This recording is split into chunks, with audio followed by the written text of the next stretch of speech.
हाय friends, मैं हूं Manav. Welcome to movie shoovie. करते हैं आपस में पॉजिटिव सा नमस्कार, सत श्री अकाल, सलाम। सिकंदर के बारे में बात करेंगे। डे 21 यानी कि पूरे 3 हफ्ते हो गए हैं, कहाँ तक पहुंची है और उसके बाद नई मूवीज़ काफ़ी सारी रिलीज़ हो गई हैं, उसके बारे में बात करेंगे। कुछ बॉलीवुड के अलावा हॉलीवुड की भी पिक्चरें रिलीज़ हुई हैं, सिनर्स जैसे। वो काफ़ी ज़्यादा ज़बरदस्त लगी मेरे को। उसका कैसा कलेक्शन जा रहा है, लोगों को पता भी है कि नहीं पता है इसके बारे में, वो सब भी डिस्कस करेंगे। ठीक है, तो जाट ने भी जंप करी कि नहीं करी आज, उसके बारे में बात करते हैं। तो सिकंदर का जो है डे 21 है और इसका जो कलेक्शन है कल जितना ही है, 20 लाख इसने किया था और 20 लाख आज भी किया है। तो 129.6 जो है 129.8 करोड़ हो गया और वर्ल्ड वाइड जो टोटल है 212.7 करोड़ रुपीज़ हो गया है। जितने भी नाइट शोज़ थे, कुछ टाइम पहले तक हम देख रहे थे आईपीएल से पहले कि नाइट शोज़ बहुत अच्छा परफॉर्म कर रहे थे, लेकिन अब अचानक से ऐसा होना शुरू हो गया कि नाइट शोज़ की वाट लग गई है और इवनिंग शोज़ के बाद एकदम धूप करके गिरने लग गया, जिसकी जो रिफ्लेक्शन है वो आपको जाट की कलेक्शन के अंदर या फिर केसरी की कलेक्शन के अंदर भी दिखता है। कैसे दिखता है हम और आगे जाके बात करेंगे। लेकिन गुड बैड अगली जो है डे 10 के अंदर ठीक ठाक स्टेबल तरीके से 6.5 करोड़ रुपीज़ का जिसने बिजनेस किया। तो कल का 125 प्लस 6.5 131.5 करोड़ से कर लेता है और इसका जो वर्ल्ड वाइड टोटल है वो लगभग आप ये समझ लीजिए कि 213 करोड़ रुपए है।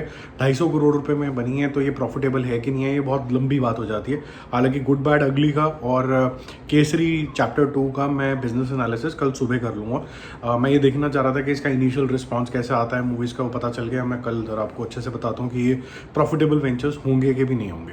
अकाल का डे 10 जो है वो लगभग है 30 लैक्स और कल था 20 लैक्स, तो थोड़ा सा इंक्रीज ज़रूर आया है इसके अंदर। 5.9 प्लस 0.3 तो होता 6.2 करोड़ रुपीज़। तो 6.2 करोड़ रुपीज़ इसने कर लिया। जिस तरीके से सोचा था कि ये जंप खाएगी उतना नहीं जंप खाई, टू बी वेरी ऑनेस्ट। कुछ लोगों ने इसको किसी एक छोटे से सेगमेंट ने इसको प्रोपेगेंडा भी बोला है। क्यों बोला है ये मुझे नहीं पता, इसके बारे में मैंने कोई जानकारी नहीं ली है। बट कल का जब हम वीडियो काल का डिस्कस करेंगे, उन्होंने क्यों बोला है वो डिस्कस करेंगे।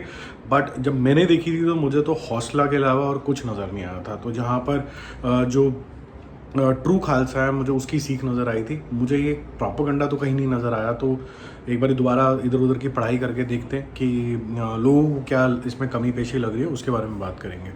अब बात करते हैं जाट की। उसका जो है वो डे 10 है, ठीक है। तो डे 10 के अंदर बहुत ज़्यादा जो इंक्रीज एंटिसिपेटेड था वो नहीं आया। अगेन जो नाइट शोज़ हैं वो इतने ज़्यादा भरे हुए नहीं जा रहे हैं बिकॉज ऑफ आईपीएल। तो 4.5 करोड़ रुपीज़ के आसपास ने कल किया था, आज भी लगभग इसी रेंज में करने वाला है। इंक्रीज नहीं आया है इसके अंदर, जैसे सैटरडे संडे के अंदर जंप आना चाहिए था।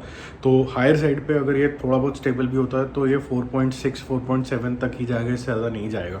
तो अगर हम 4.5 लेके चले तो 66.5 कल का प्लस 4.5 अगर आप ऐड करोगे तो 71 करोड़ रुपीज़ के आसपास इसका बिजनेस जो है वो चल रहा है। 95 crore rupees world wide collection है, यानी कि कल ये 100% 100 करोड़ कर लेगा संडे वाले दिन और मंडे ऑनवर्ड्स। तो ये हम कह सकते हैं कि कहीं ना कहीं ये ऐसी स्थिति के अंदर आ जाएगा कि आपको एक रोशनी दिखनी शुरू हो जाएगी कि ये नेट कलेक्शन के द्वारा भी प्रॉफिट वाले जोन के अंदर जाएगा, क्योंकि तब तक ये लगभग आप ये कह सकते हैं कि 76 करोड़ से 78 करोड़ हो जाएगा, यानी 10 करोड़ रुपए ही और करने वो इजीली ये कर लेगा और प्रॉफिट जोन्स में आ जाएगा। कोई 85 करोड़ रुपीज़ का इसका बेंचमार्क है to be in profits. Kesari chapter 2 का डे 2 है कल। जैसे मैंने बोला था कि 9 करोड़ रुपए पे जाते हुए लग रही है, आपको मेरा वीडियो याद होगा। लेकिन नाइट शोज़ की वाट लग गई। नाइट शोज़ के अंदर ऑक्यूपेंसी बहुत बुरी तरीके से ड्रॉप करी और ये 7.75 करोड़ के ऊपर रुक गया। आज हालांकि लोग गए हैं देखने के लिए इसको, लेकिन अगेन नाइट शोज़ इतना ज़्यादा अच्छा परफॉर्म नहीं कर रहे हैं जितना इसके ऊपर कलेक्शन आ सकती थी, क्योंकि मॉर्निंग में जिस तरीके से शुरू हुआ था ऐसा लग रहा था 14-15 करोड़ रुपए पहुंच जाएगा, लेकिन ये 11.25 करोड़ रुपीज़ पे आसपास रुकेगा, जिससे इसकी collection close to 19 crore rupees net India के अंदर होगी और वर्ल्ड वाइड टोटल जो होगा इसका करीबन 29-30 करोड़ रुपीज़ के आसपास तो चलेगा। कल ऑफिशियल जब अनाउंसमेंट आएगी तब ज़्यादा डिस्कशन करेंगे, बट ये बहुत ज़्यादा चमका नहीं जितना ये चमकना चाहिए था। अगर ये इसी पेस पे चलता है तो इसके लिए खतरे की घंटी है, और खतरे की घंटी जो है अक्षय कुमार के लिए भी है, क्योंकि उनकी बैक टू बैक जो अच्छी पिक्चरें हैं वो भी नहीं चल रही हैं। तो एक चीज़ बड़ी क्लियर हो गई और कंसिस्टेंट कमेंट्स के अंदर एक ही चीज़ आती है कि अक्षय कुमार आपको 1 या 2 बार से ज़्यादा नहीं झेल सकते, और हमें जब आपको झेलना भी है तो हमें लार्जर दैन लाइफ कैरेक्टर्स चाहिए, हमें राउडी राठौड़ चाहिए या फिर हाउसफुल चाहिए, हमें ये सब चीज़ें नहीं चाहिए। कि हम कोई देशभक्ति कर रहे हो गया, वो अपनी साइड हो गया, किसी और को करना है। तो आप जब करने लगते हो तो हमें रिपीटेड चीज़ लगने लग जाती है, ठीक है। तो होपफुली अक्षय कुमार ये सुन रहे हो और सिकंदर भाई साहब ये सुन रहे हो कि भाई एनर्जी लोगों को फील नहीं हुई है, एनर्जी आनी चाहिए। आई एम श्योर ये समझदार लोग हैं, कुछ ना कुछ कर लेंगे। अब चलते हैं ओडेला 2 के अंदर, जिसने ओडेला पता नहीं क्या मुंह से ओडेला क्या ओडेला बिल्कुल वॉमिटिंग ही कर दी है इसने। बहुत ही बेकार पिक्चर है, मतलब सच में ऐसा लगता है कि आप ज़िंदगी के मतलब 30-40 साल पीछे चले गए हो, अब आहट के जोन के अंदर चले गए हो। डे 3 है इसका आज, कल तक का टोटल था 1.6 प्लस आज 60 लाख का बिजनेस ये और करेगी। 2.2 करोड़ है, ये डिज़ास्टर की तरफ जा चुकी है। ऐसे ही जो मूवी लोगों को पता नहीं है, लेकिन अगर आप देख के आओगे तो आप बोलोगे कि क्या शानदार कॉन्सेप्ट है, आपको मज़ा ही आ जाएगा। इसका नाम है सिनर्स। ये ज़रूर देखो मूवी, इसका मैंने आपके साथ रिव्यू भी शेयर किया है। और इसका सेकेंड डे है, फ्राइडे को ये रिलीज़ हुई थी। कल 65 लाख रुपए किया था, आज 75 लाख रुपए करी है और टोटल हो जाता है 1.4 करोड़ रुपीज़।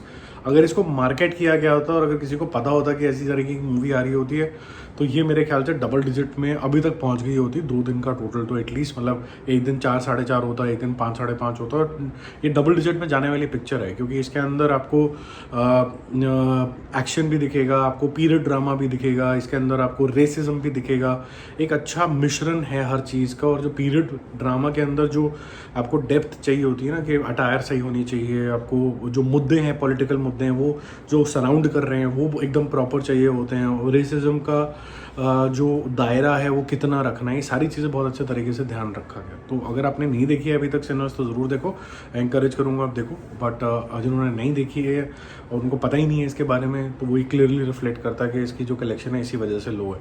बाकी हम जल्दी मिलते हैं और रिव्यूज़ और अपडेट्स के साथ। अगर आपको ऐसा लगता है कि जो मेरा एनालिसिस है कि भाई अक्षय कुमार बहुत ज़्यादा दिख रहे हैं, इस वजह से केसरी चैप्टर 2 नहीं चली है, और कुछ लोगों ने भी इस मूवी को भी बोला है कि इसके अंदर एक एजेंडा ड्राइव किया गया, क्योंकि जो नायर साहब दिखाए गए हैं वो ज़रूर वोकल थे ब्रिटिशर्स के लिए, लेकिन वो इस तरीके के वोकल नहीं थे, ये बनाई हुई कहानी है।